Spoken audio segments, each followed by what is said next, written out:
القارعة ما القارعة وما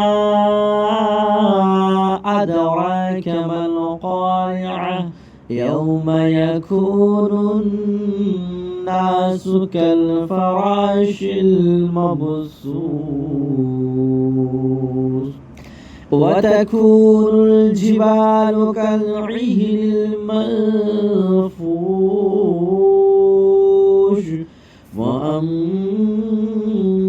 من ثقلت موازينه فهو في عيشة راضية وأما من خفت موازينه